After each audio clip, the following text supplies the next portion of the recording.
Questions to the Prime Minister. Ruth Cadbury. Question number 1, Mr. Speaker. Thank you.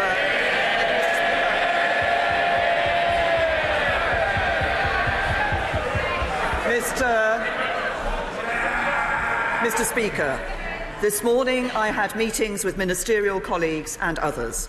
Following my duties in this House this afternoon, I shall have an audience of Her Majesty the Queen. I shall then continue with my duties in this House from the backbenches, where I will continue to be the Member of Parliament for Maidenhead. Ruth Cadbury. Thank you, Mr. Speaker. I profoundly disagree with many of the decisions the Prime Minister has made and many of the things she says. But I recognise that she does have a respect for public service and for the future of our country. So how does she feel about handing over to a man who, among many things, is happy to demonise Muslims, is prepared to chuck our loyal public servants and diplomats under a bus, and promises to sell our country out to Donald Trump and his friends? I am pleased to hand over to an incoming Leader of the Conservative Party and Prime Minister, who I worked with when he was in my cabinet, who...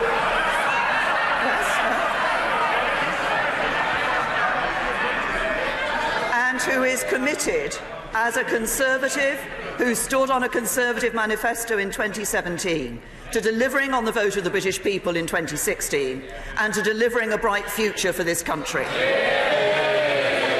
Bob Blackman.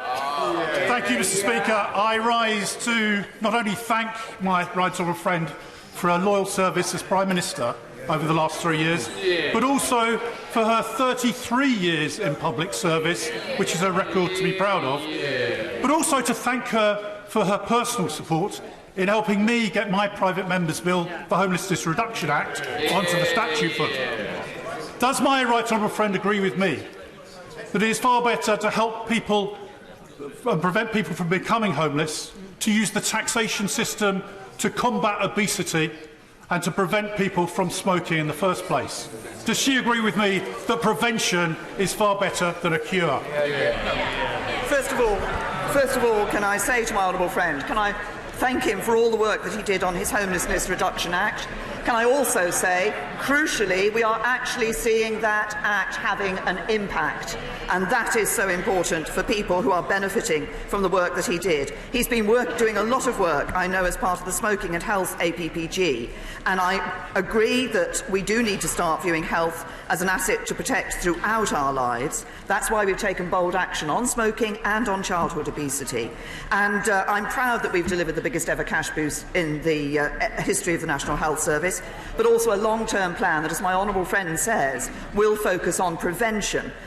Prevention also focusing on cancer care and mental health, but making sure that we are trying to ensure that people do not get into the situation where they are in that ill health in the first place. Preventing smoking, preventing obesity are key parts for better lives for people in the future.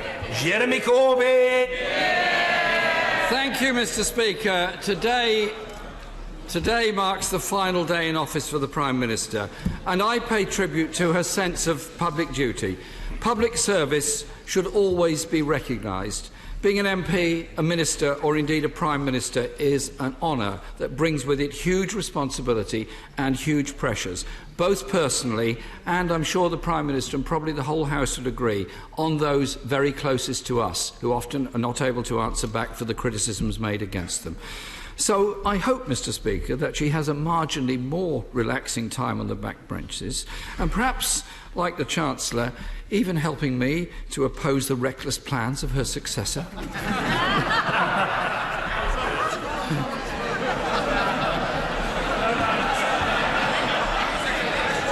Mr. Speaker,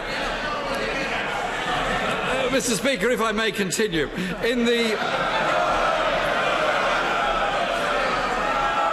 I'm glad the government party's in such good heart today, Mr. Speaker. For tomorrow they won't be. Mr. Speaker, in the last 3 years, child poverty has gone up. Pensioner poverty has gone up. In-work poverty has gone up. Violent crime has gone up. NHS waiting times have gone up. School class sizes have gone up. Homelessness has gone up. Food bank use has gone up. Does the Prime Minister have any regrets about any of those things I've just said?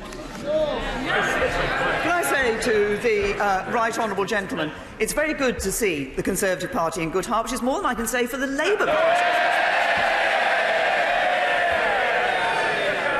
But let me just tell the right honourable gentleman, let me just say something to the right honourable gentleman about my record over the last 3 years and how I measure my record over the last 3 years.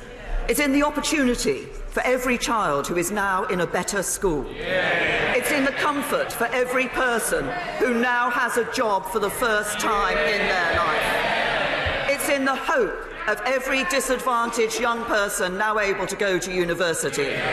And it's in the joy of every couple who can now move into their own home. Because at its heart, politics isn't about exchanges across these dispatch boxes, nor about eloquent speeches or media headlines. Politics is about the difference we make every day to the lives of people up and down this country.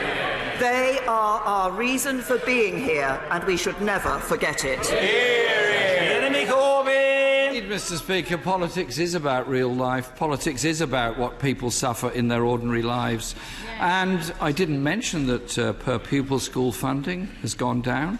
Police numbers are down. GP numbers are falling.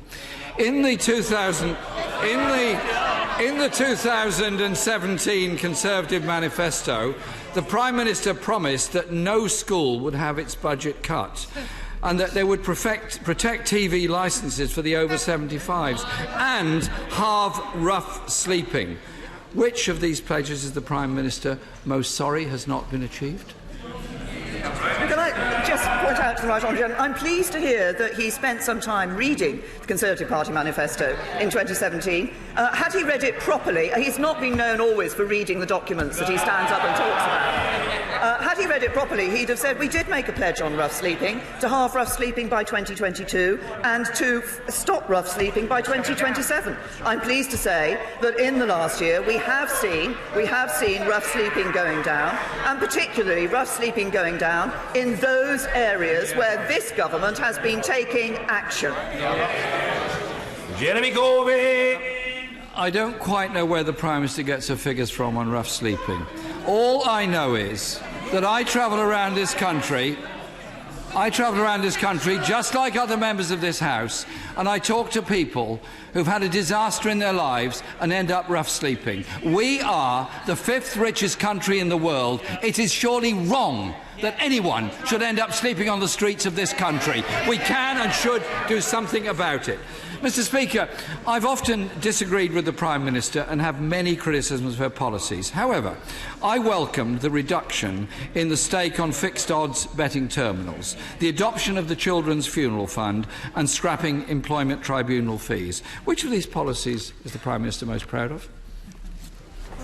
What can I say to the right honourable gentleman? I'm proud of all the policies that we have introduced that have been improving people's lives. I'm proud of the fact that through the balanced management of the economy that we have done, we now see more people in work in this country than ever before. I'm proud of the fact there are more children in good and outstanding schools. I'm proud of the fact that the attainment gap between the disadvantaged and the advantaged has been narrowed under this government. And I'm proud of the fact that we are putting the biggest cash boost in its history into our National Health Service. We are ensuring that the National Health Service, the most beloved institution in this country, will be there for people into the future. This is a Conservative government, my government, delivering on the things that matter to people in their day-to-day lives. Mr. Speaker, the Prime Minister may have noticed that none of those things that I mentioned were actually in the Conservative Party manifesto in 2017, but every one of them was a Labour pledge in 2017.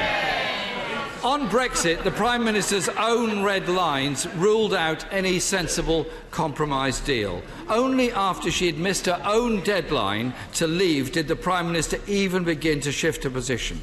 But by then, she no longer had the authority to deliver. Her successor has no mandate at all. Does she have confidence that the Right Honourable Member for Uxbridge will succeed where she has not? Can I just say to the right honourable gentleman, I worked tirelessly to get a good deal for the UK, and I also worked hard to get that deal through this Parliament. I voted for the deal. What did the right honourable gentleman do? He voted against a deal, he voted to make no deal more likely, and when there was a prospect of reaching consensus across this House, the right honourable gentleman walked away from the talks. Stage, his only interest has been playing party politics. And frankly, he should be ashamed of himself. We've had 3 years of bungled negotiations, and we now have the spectacle of a Prime Minister coming into office with no electoral mandate, looking for a Brexit deal that has been ruled out by the European Union, or in the case of a no deal, ruled out by the majority in this House and by anyone that understands the dangers to the British economy of a no deal. The next Prime Minister thought the Isle of Man was in the European Union and that the European Union made rules about kippers that in fact were made by the government that he was part of. He also said the UK could secure tariff-free trade through Article 24 of the General Agreement on Tariffs and Trade, despite the Trade Secretary, Attorney General, Governor of the Bank of England all confirming that is not possible. At the start of 2018, it's coming, don't worry.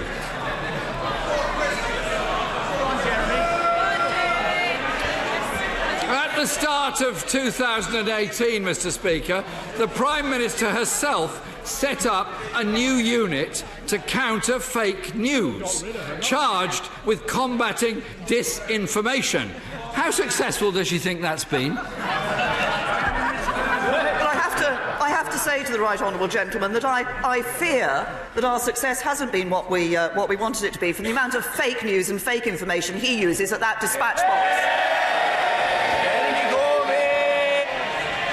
Well, maybe, Mr. Speaker, she can have a word with her successor on the way out. But let me conclude by welcoming some for today. Mr. Speaker, let me conclude by welcoming some of the Prime Minister's notable U-turns over the last couple of years. The cruel dementia tax was scrapped. Plans to bring back grammar schools were ditched. The threat to the pensions triple lock was abandoned. Withdrawal of the winter fuel payments was dumped. The pledge to bring back fox hunting was dropped. And they binned their plan to end universal free school meals for 5 to 7-year-olds. The Prime Minister has dumped her own manifesto. Given that her successor has no mandate from the people, no mandate in which to move into office, doesn't she agree the best thing the Right Honourable Member for Uxbridge could do later on today when he takes office is to call a general election and let the people decide their future?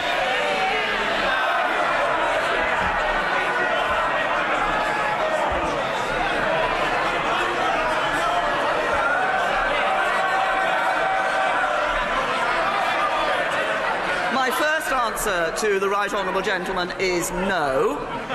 And if he wants to talk about people ducking manifesto commitments and commitments made during a general election campaign, can we remember what the Labour Party, the right honourable gentleman, said about student debt? Going to abolish student debt? After the election, no, he rose back on that promise, What did he say during the general election? He was committed to Trident. What does he say after the general election? No, he's not committed to Trident at all. He has broken promise after promise to the people of this country. But I say to the right honourable gentleman, as this is the last time that we will have this exchange across these dispatch boxes,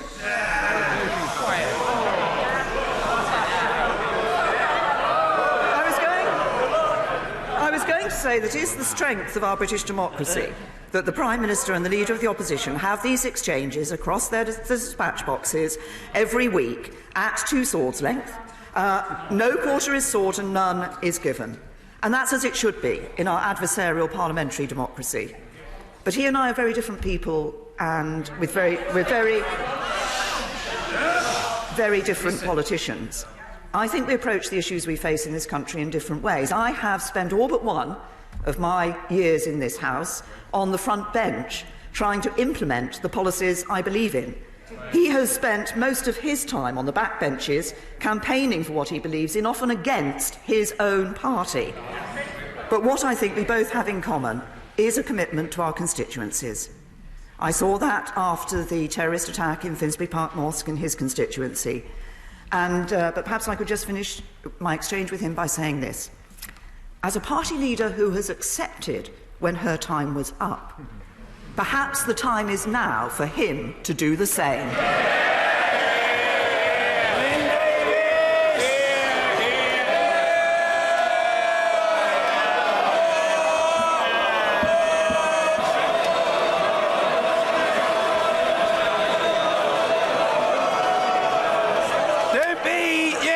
Don't be shy, Mr. Davis. Assert yourself, man. We must hear from you. Thank you very much, Mr. Speaker. I first met the honourable member from Maidenhead when she came campaigning with me in Bury in the very difficult days, the dark days of the late 1990s. She's been a great friend of Wales ever since then. Yeah. And only recently her government has approved the end of the tolls on the M4 and a number of other great issues for Wales.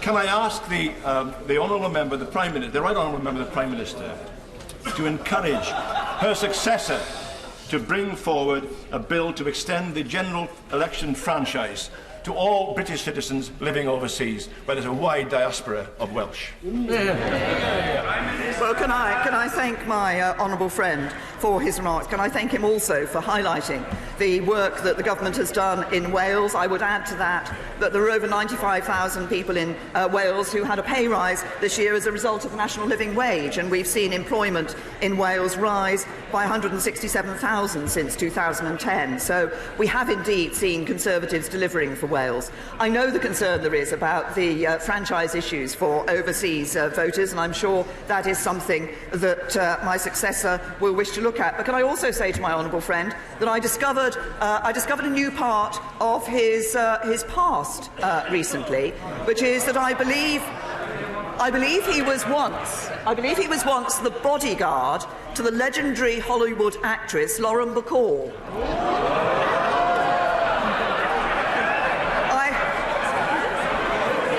I have to say, Mr. Speaker, I think his red face tells us all.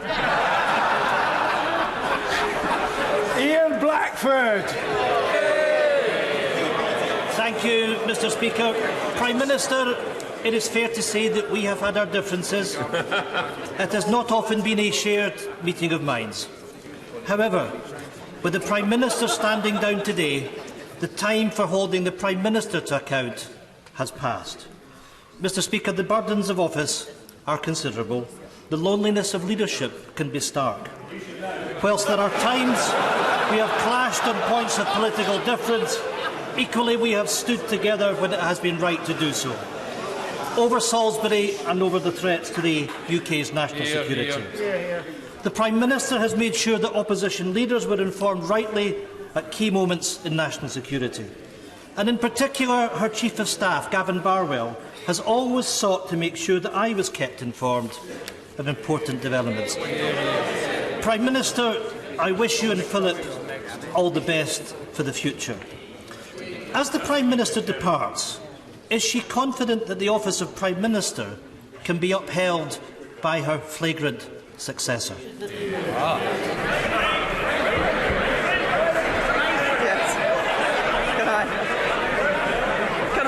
I first of all thank the right honourable gentleman for his remarks. He's absolutely right. He and I have a difference of opinion on some key issues, but I've been grateful for the position that the SNP has taken on some of those key issues of national security when it has stood alongside the government as we have faced the actions of our enemy. Can I also say to the right honourable gentleman that I understand the point that he has made about keeping opposition leaders in touch with things that have taken place. And I would also like to take this opportunity, Mr. Speaker, to pay tribute to Gavin Barwell, who was a first-class member.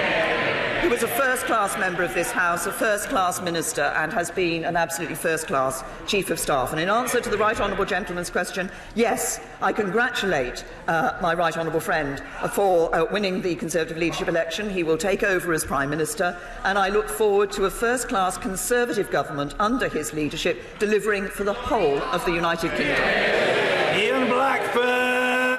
Mr. Speaker, the Prime Minister-elect has no mandate in Scotland.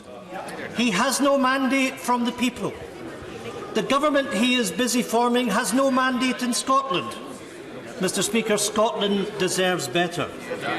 A Snap YouGov poll shows 60% of people in Scotland are dismayed and disappointed by the new Prime Minister. Prime Minister, we on these benches have tabled an early day motion with friends from parties across this House rejecting this House being shut down before November. Following Parliament's overwhelming message in last week's vote, can I invite the Prime Minister, in one of her first actions as a backbench MP, to sign our early day motion and join efforts to stop the suspension of Parliament under any circumstances? Can I say to the right honourable gentleman, as I said in answer to his first question, I accepted that he and I do have differences on a number of issues. I think we both have a passion for delivering for the people of Scotland. I want to do that with Scotland as part of the United Kingdom. He wants to take Scotland out of the United Kingdom. And can I say to him that what we do have in this government is a mandate from the people to form a government of this country. That's how we run things in the parliamentary democracy, that we have here in this country. We also have a mandate from the people to deliver on the result of the 2016 referendum. And if he's so interested in delivering on mandates of the British people, he should have voted for the deal and taken us out of the EU. Mrs. Pauline Latham. Thank you, Mr. Speaker.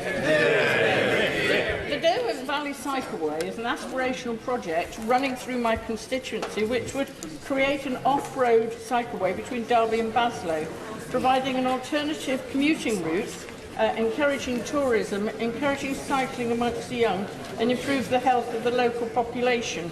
Does the Prime Minister agree with me that more funding should be made available to support this and other similar projects? Well, can I recognise the importance of increasing cycling and walking? This is important for people's health, it's important for the local environment, and schemes like the Derwent Valley Cycleway provide significant benefit to the local economy as well as to health and the environment. So we have doubled our spending on cycling and walking in England, and our local cycling and walking infrastructure plan enables local authorities to take a strategic approach to planning improvements in their local cycling and walking, and to integrate those into wider plans for transport and economic development. And I'm sure this is an issue that will continue to be supported by Conservatives in government. Mr. Speaker, in Newcastle, the Prime Minister's departure invokes neither the despair of a Rafa Benitez, nor yet the joy of a Mike Ashley, and she may take comfort from that. But as she considers her choices, House of Lords, dignified retirement, working with her successor, can I ask her to work to bring dignity and choice to others? She is a WASPy woman. Will she dedicate her prime ministerial retirement to justice for all WASPy?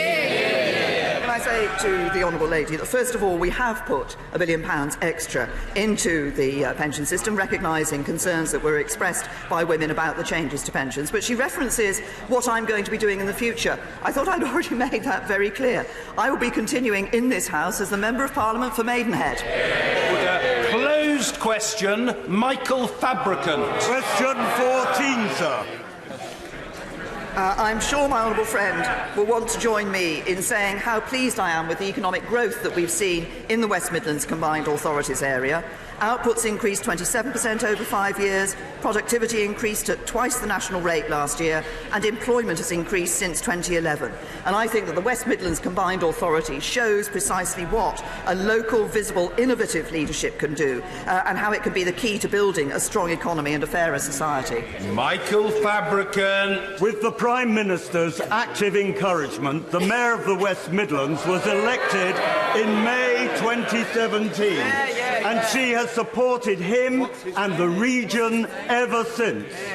Over £2 billion, Mr. Speaker, has been given to the region by the Prime Minister in form of grants and guarantees for transport and so many other worthwhile projects. So on behalf of the people of the West Midlands, may I thank her, and may I also ask that she continues in Parliament as a strong advocate for local devolution. Well, can I say to my honourable friend, I remember the conversation I had with Andy Street when I was encouraging him to stand for the mayoralty of the West Midlands, and I'm very pleased that he did, and he has been delivering for the people of the West Midlands ever since his election. Can I also thank my honourable friend for highlighting the excellent work that we have done for the West Midlands. Government working with that combined authority shows the benefits of the very local devolution that my honourable friend has referred to. And I think this is a very good example of what that innovative leadership, that visionary leadership can do at a local level in improving the lives of people. Finn Brennan. Thank you, Mr. Speaker. Outgoing American presidents get to pardon anybody they want. If she could, would she pardon her successor for sabotaging her premiership purely for his own personal ambition?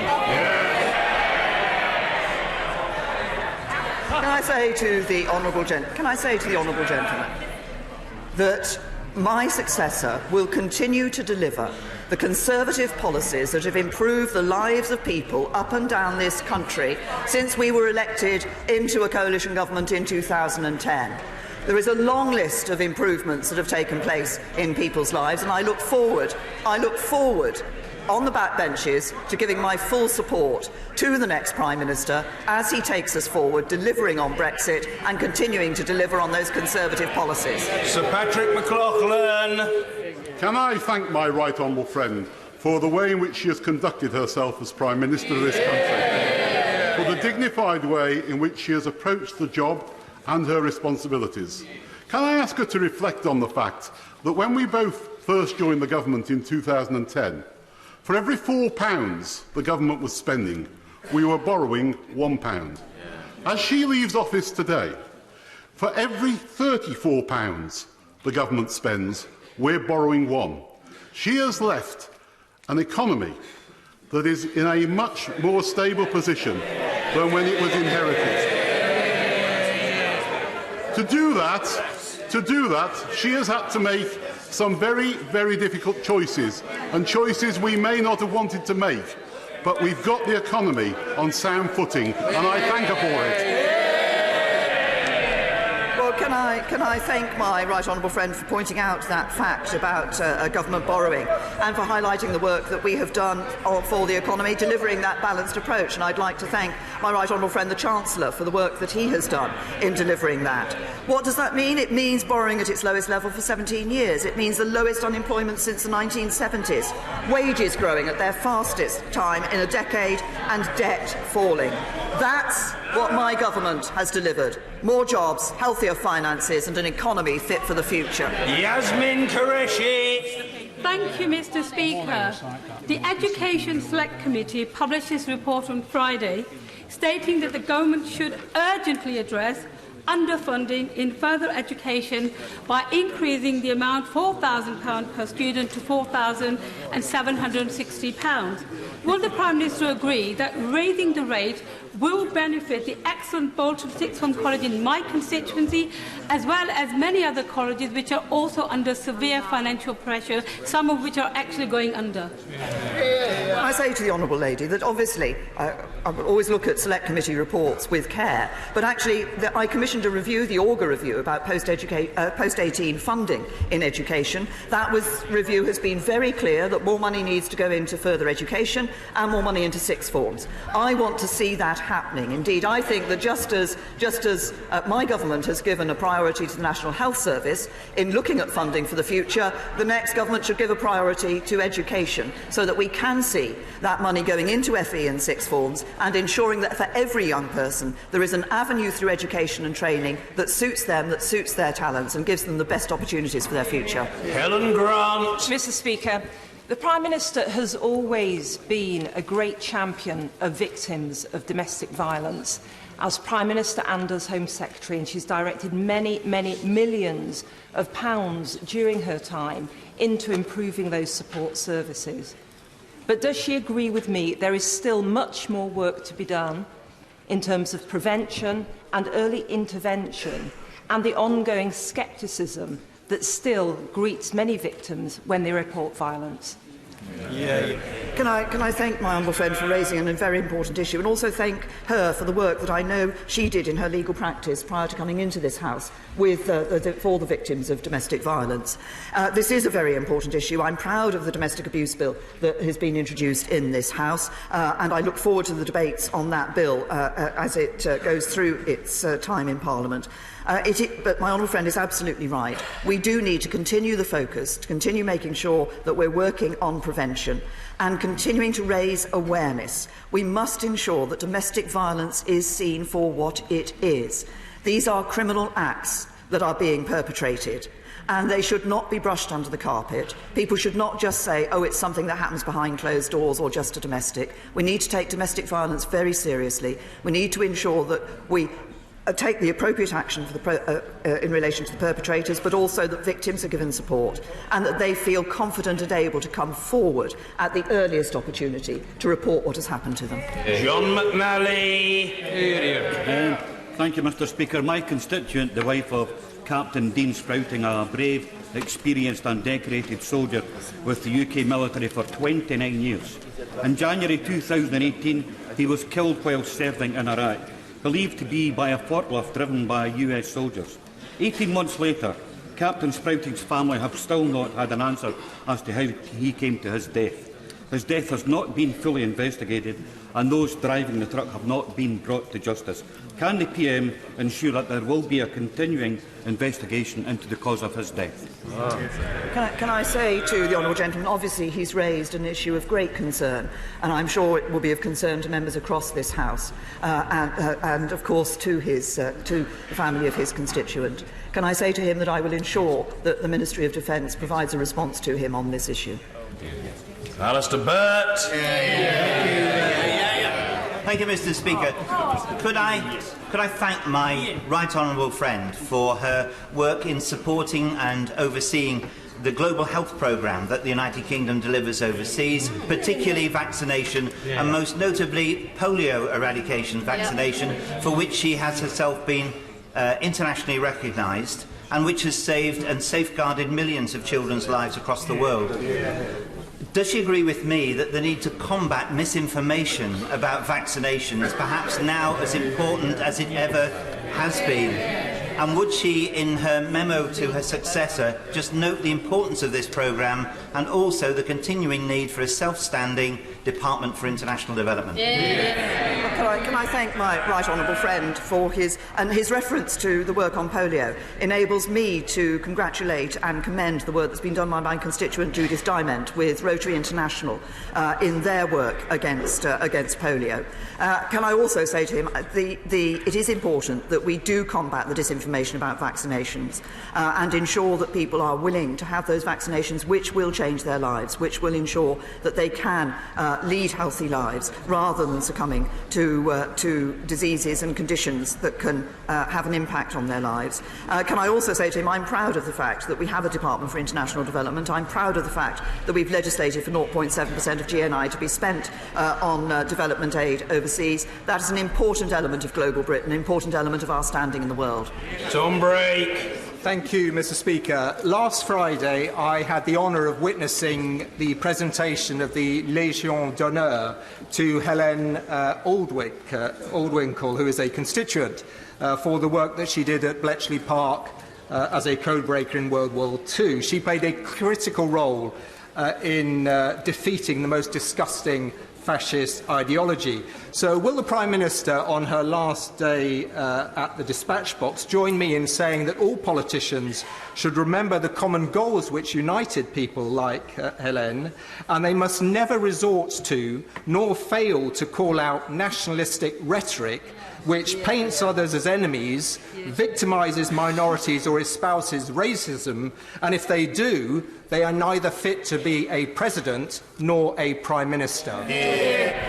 Can I say to the right honourable gentleman that, as I have said on a number of occasions in the past, it behoves all of us as politicians, indeed all in public life, to be careful about the language we use and to ensure that we give a very clear message that there is no place in our society for racism or for hate crime, and we should all act to ensure that we deliver on those sentiments. Can I also say to him to thank Hélène for her work at Bletchley Park and all those who worked at Bletchley Park. Unsung for some considerable time, they played an absolutely crucial part in our ability to defeat fascism in the Second World War, and we should be very proud of the work that they did, and I'm grateful for the opportunity he's given for this House to celebrate it. Heath Simpson. Can I begin, Mr. Speaker, by commending the Prime Minister in her term of office for her stamina and her courage, whatever our views on Brexit and other issues, and the support that she received from her husband Philip. For many of us, our husbands, wives, partners are the unsung heroes. May I now ask her a specific question? She is going to the Palace this afternoon, and we assume that she's going to recommend that the Right Honourable Member for Uxbridge succeeds her as Prime Minister. But can she tell the House one piece of real hard advice that she would like to give him on being Prime Minister?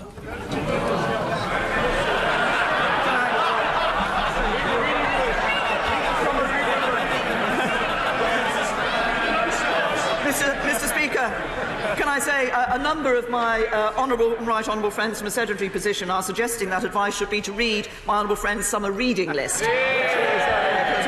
Can I also say to him that he's given me an opportunity for doing something which I suspect many on my side may not thank me for, but I'm taking a lead from you, Mr. Speaker, in saying that I'm very pleased to be able to see my husband in the gallery today. Vernon Coker. Thank you, Mr. Speaker. I obviously disagree with the Prime Minister on many aspects of policy and the work she's done over the last few years, both as Prime Minister and Home Secretary, but it would be wrong not to commend the Prime Minister on the phenomenal work she's done on bringing forward the issue of modern slavery and tackling human trafficking. And so can I congratulate her on that? But in doing that, there are still many issues and many challenges with respect to this that face us. And can I just ask the Prime Minister, last year, as part of government policy, we locked up 507 potential victims of modern slavery as immigration offenders. That can't be right, and surely we need a change of public policy to treat them as victims, not as criminals. Can I first of all thank the honourable gentleman for his remarks, and can I also thank him for the work that he has done on this issue of modern slavery too, because it's one on which he and I have spoken on a number of occasions over the years, and he has been a great champion of this issue as well. As he will know, in the Modern Slavery Act that we passed in 2015, we did take action in relation to those individuals who could find themselves at the receiving end of criminal charges as a result, but effectively because they had been forced to act in that way because of modern slavery, and that was dealt with in that issue. We have been looking at how we deal with victims at the referral mechanism, and it is important. We've had an independent review of the Modern Slavery Act that has proposed and made a number of recommendations for improving the way in which victims are treated, and we will be taking most of those recommendations on board. Dame Caroline Spellman.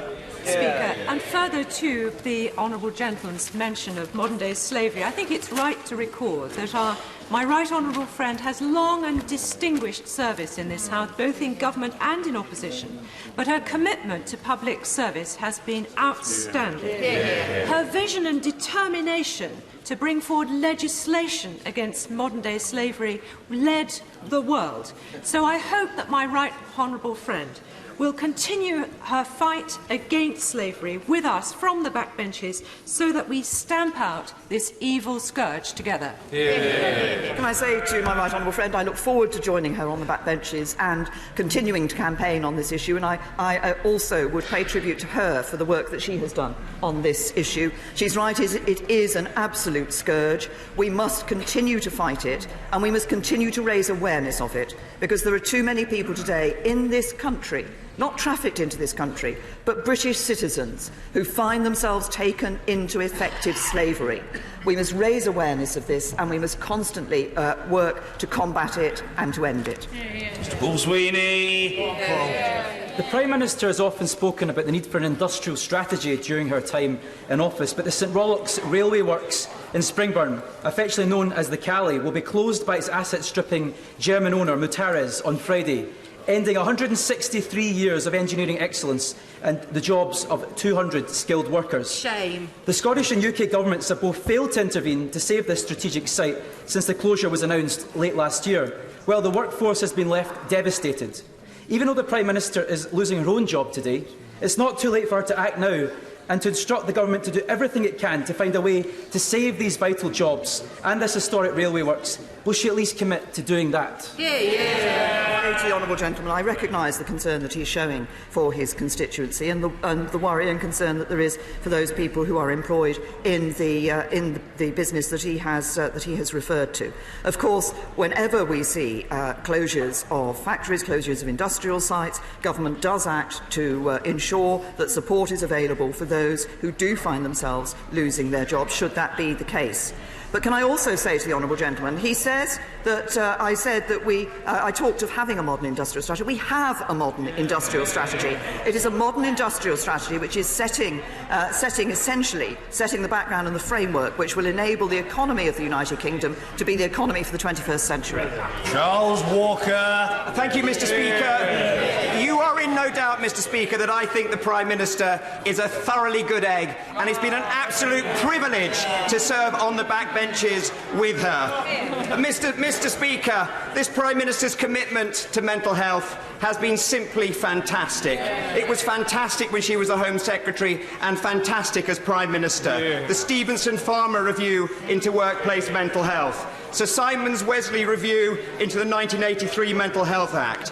Her commitment to reducing the tragedy of suicide and putting her office behind that, and the introduction of places of safety for people experiencing a mental health crisis. Mr. Speaker, we have been filling the Prime Minister's diary up with future commitments as she authors the next chapter of her political life. But can she find space for a few more paragraphs on mental health? Can I thank my honourable friend for his intervention, his question. Can I also thank him and my right honourable friend, the member for Chesham and Amersham, for the dignified way in which they conducted the Conservative Party leadership election. He has been an advocate for government doing more on mental health for during his time in this House, and he has championed the need for us to do more on mental health. I want to continue to ensure that we do indeed take forward. We have set the record in putting that record funding into mental health, in having those essential reviews, Stevenson Farmer and Sir Simon Wesley's review. We now need to ensure that we implement the proposals, that we take this forward, because if we do so, then we will make a significant improvement in the lives of those people with mental mental health problems. I bet. Thank you, Mr. Speaker. Professor John Snowden of Sheffield Hallamshire University Hospital has just received a top NHS award for pioneering work on stem cell transplantation for MS sufferers.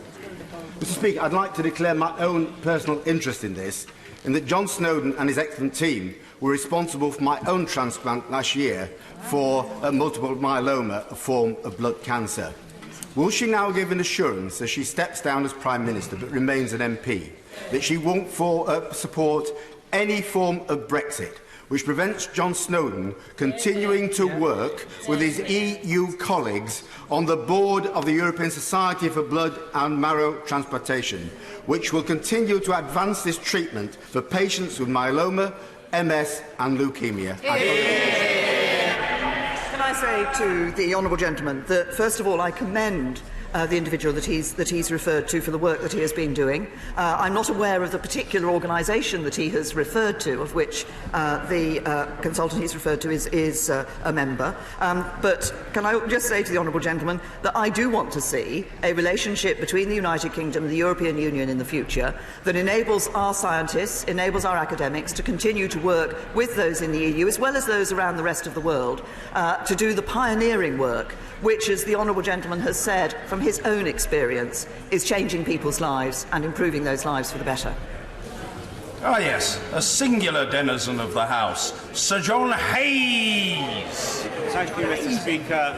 The Prime Minister and I first encountered the bumping pitch and blinding light of parliamentary life together in 1997, and since then, over many tests, I've endured some defeats and enjoyed many victories. As she reflects on her innings on the front bench, will she count as amongst her greatest achievements the falling number of workless households, which succour personal responsibility, secure family stability, and nurture communal pride? Will she continue that work and, in doing so, unite the whole House in that mission? Can I thank my right honourable friend? Can I also thank my right honourable friend for the work that we did together when he was a Home Office Minister? He worked very hard to ensure that what I believe is an extremely important and pioneering piece of legislation, the Investigatory Powers Act, went through this House, and I'm very happy to welcome the fact that we now have that low number of workless households in this country. We all know that children brought up in a household where there is work are more likely to do better at school and more likely to succeed further in their own lives. It's an important aim to reduce the number of workless households, and one that I would have hoped could be accepted and championed across this whole House. Austin. Thank you, Mr. Speaker. And can I start by associating myself completely with the final answer the Prime Minister gave to the Leader of the Opposition about his need to consider his future. And can I tell her this as well? Hold on. Can I tell her this as well? It's absolutely clear to me that the vast majority of Labour MPs agree with her too. Completely right.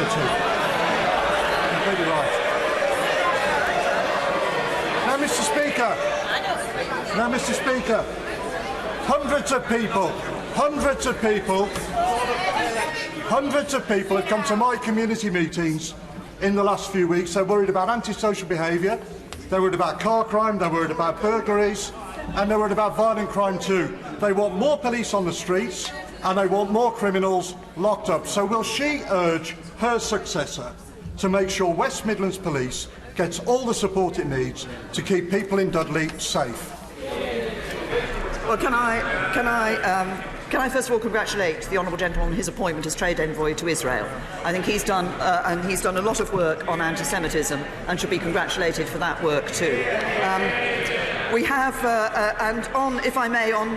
we have been ensuring that we have been putting more money into police forces. Around £1 billion extra is available to police forces this year, and many police forces around the country are recruiting more officers. But can I say, in the theme that the honourable gentleman started in his question, it is therefore, I would imagine, to him and to others, a great matter of sadness that his right honourable friend, the Leader of the Opposition, took the Labour Party through voting against extra money for the police and against extra powers for the police. Victoria Prentice. Mr. Speaker, Speaker, 31 people were killed in Idlib yesterday and many tens of thousands of people displaced again. I would like to thank the Prime Minister for her personal commitment to Syria and for international development more widely. And I would like her to join with me in reassuring the people of Syria that all of us here will continue to remember them. Can I say to my honourable friend, first of all, I commend the work that she did in setting up Singing for Syria, which has been raising funds for people in Syria, and the commitment that she has shown to the people of Syria. We remain, and the Conservative government will remain, committed to working for a political solution in Syria that can provide the stability and security that the people of Syria deserve. Nigel Dodds. Mr. Speaker, and can I join with others in thanking the Prime Minister for her years of public service as Home Secretary and as Prime Minister in the thoroughly decent and dedicated, honourable way she has carried out all of her duties and the very courteous and proper way that she has had in her dealings with us as a party. And working together, we have ensured that there actually is a Conservative and Unionist government of the United Kingdom, which will please many in this House, and I'll also please Labour members by saying that we have ensured that there's no early general election. Now that the Prime Minister has more time on her hands with her dear husband Philip, I urge her to come to Northern Ireland and avail of the many walking opportunities there. She will have seen the wonderful Open Championship this weekend in Royal Portrush. A credit to Northern Ireland, a credit to the United Kingdom. The warm hospitality of the people of Northern Ireland show, and it is very open to her as well. Can I thank the Right Honourable Gentleman and thank him for the discussions that we have had and the support that he has continued to give to the Conservative and Unionist Party so that there is a Conservative and Unionist government in this country. Can I thank him for the warm welcome that he has given for me and Philip to Northern Ireland. I've enjoyed my visits to Northern Ireland, but I'd like to congratulate all those in Northern Ireland involved in putting on the Open Championship at Portrush, with the slight issue of the weather, I think, which may have favoured those who came close to the top of the championship, but it was an excellent championship put on, and I think many people will have seen the delights and benefits of Northern Ireland when they attended that event. Jacob Rees-Mogg. Thank you, Mr. Speaker. As somebody who has not invariably seen eye to eye with the Prime Minister, may I thank her for her remarkable public service and for showing that highest of virtues, a sense of duty, and on top of that, being willing to deal with people who must on occasions have been annoying to her with enormous courtesy. Mr. Speaker, on behalf of many people, may I thank the Prime Minister. Thank you. Can I thank... The honourable gentleman's voice carries, I was able to hear his question, but I'm at least as interested to hear the answer. The Prime Minister. Mr. Speaker, can I thank my honourable friend for his remarks, and can I say to him that the point of this place is about debate and argument and discussion about the issues that we all believe and that matter to us all so passionately. And those debates and discussions are best held when they are held with respect and courtesy. And I thank my honourable friend for the courtesy that he has shown to me in our discussions together. And I look forward to probably continuing some of those discussions when I join him on the back benches. Jay Swinson. Thank you, Mr. Speaker. When I think of girls growing up in Eastern Bartonshire, it is inspiring for them to see women in positions of power, whether that's as First Minister of Scotland or as Prime Minister of our United Kingdom. Can I ask the Prime Minister what advice she has for women across the country on how to deal with those men who think they could do a better job but are not prepared to do the actual work? Prime Minister! My advice...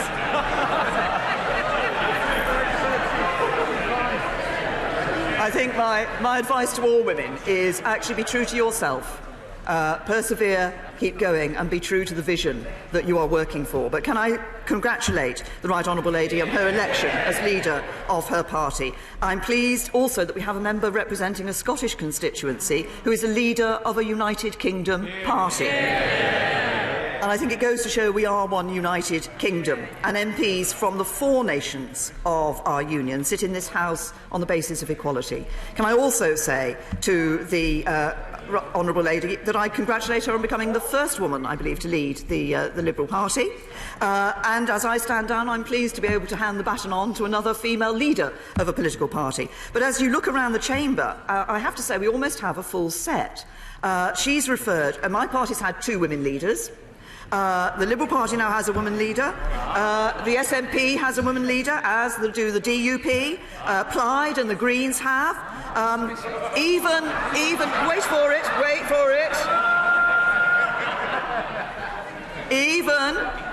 Even the independent Tigger group, Change UK, or whatever they're calling themselves this week,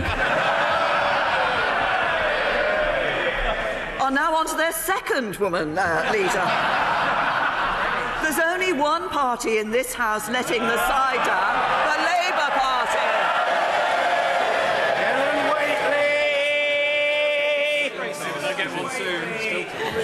Thank you, Mr. Speaker. Can I thank my right honourable friend for all she has done for women in Parliament and in this country, from co-founding Women to Win, to tackling domestic abuse and modern slavery, and legislating to make our society more equal. Will she urge her successor to build on her work and make Britain the best place in the world to be a woman? Prime Minister. I'm very happy to urge that commitment for the future, but I thank my honourable friend for raising this particular issue, and I'm very pleased that under my government we've seen the gender pay gap at a record low, we've seen female employment at a record high, and a record percentage of women on executive boards. And we're now seeing with our Women's Empowerment Roadmap, we're looking at how we can empower women in this country from school to retirement. I want women in this country to feel that there are no limits to how far they can go and what they can do with their lives. Cooper. We have disagreed on many things over the years, but the Prime Minister knows that I have long respected her resilience, her commitment to public duty and her seriousness, and also her work on national security. And I can reassure her that there is much to be done from the backbenches. But she will also know that I said to her once that I believed she was not the kind of person who would take this country into a chaotic no deal, not least because of the advice she had had on the risks to our national security. I am fearful about her successor, so can she reassure me that she really thinks in her heart that her successor will take those national security warnings as seriously as she has, and if he doesn't in October, will she speak out? Prime Minister. I say to the Right Honourable Lady, first of all, I have every confidence that my successor will take all the issues that he needs to look at in making these decisions and others across government as seriously as they need to be taken. But can I also say to her, I'm sorry, and I will say this, she's absolutely right that I've always said that I believe it is better for this country to leave with a good deal, and I believe we negotiated a good deal. I voted 3 times in this House for a good deal. I spoke to the Right Honourable Lady about this issue. If she was so concerned about the security aspect of no deal, she should have voted for the deal. Dame Cheryl Gillan. Mr. Speaker, the Prime Minister, in every aspect of her public life, has put her heart and soul into giving people the best chance in life. Without understanding, autistic people and their families, which number 2.8 million in the UK, are all at risk of being isolated and developing mental health problems.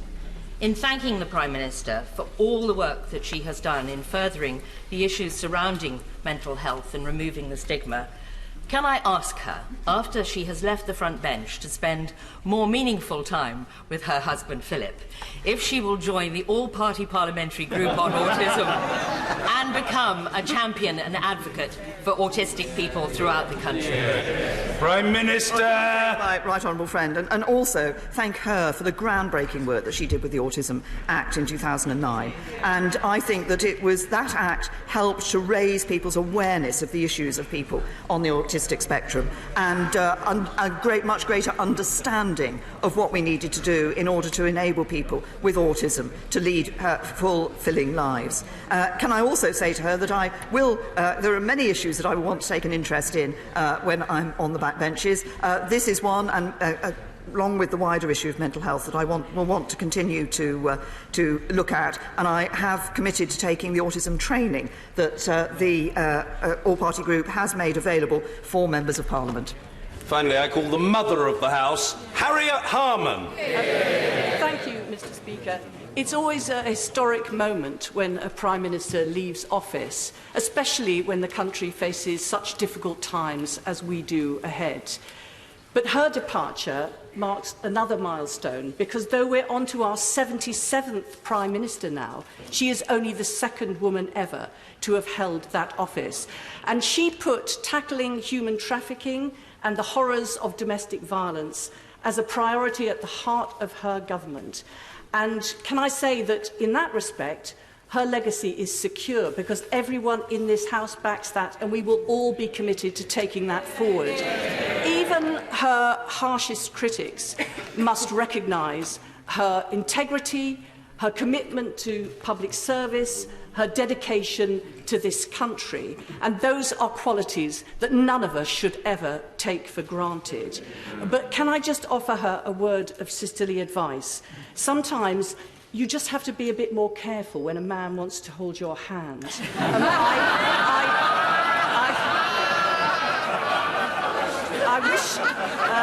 I thank her for her service as our Prime Minister, and I sincerely wish her all the very best for the future. Prime Minister! Well, can I thank the Right Honourable Lady for her question? And of course, the Right Honourable Lady joined this House in 1982 when there was a female Prime Minister, but very few women in this House. And she has played a very important role, and she can be proud of the role that she played in ensuring that more women came into this House as Labour members of Parliament. And she started something which has started to change the face of this House, which has been very important. I, of course, came here in 1997 as one of only 13 Conservative women, and indeed one Labour Member of Parliament approached me to encourage me to sign the private members' bill list, because he assumed as I was a woman I must have been a Labour Member of Parliament.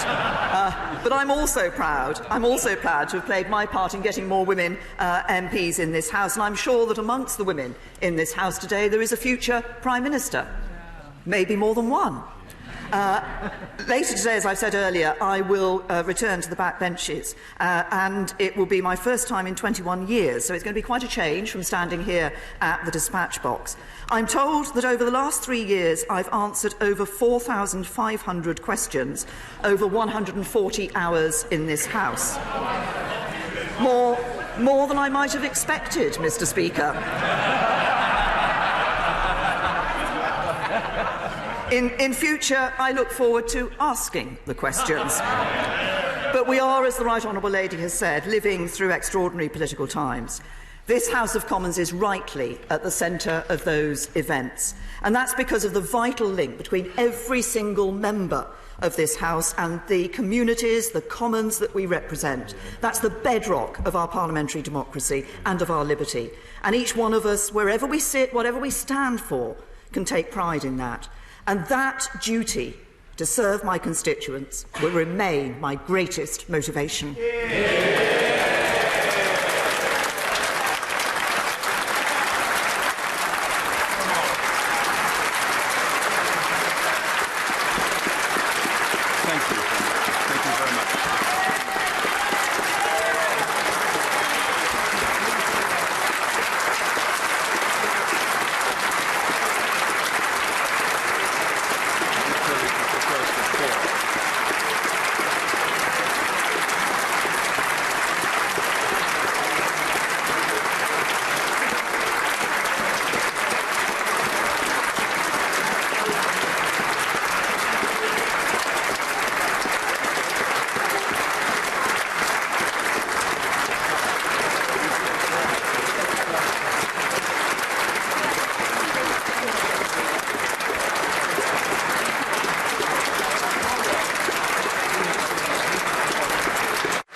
I'm always deeply obliged to the honourable gentleman whom I've known since we jousted at the University of Essex together, but he wasn't often in order then, and I'm sceptical as to whether he'll be in order now.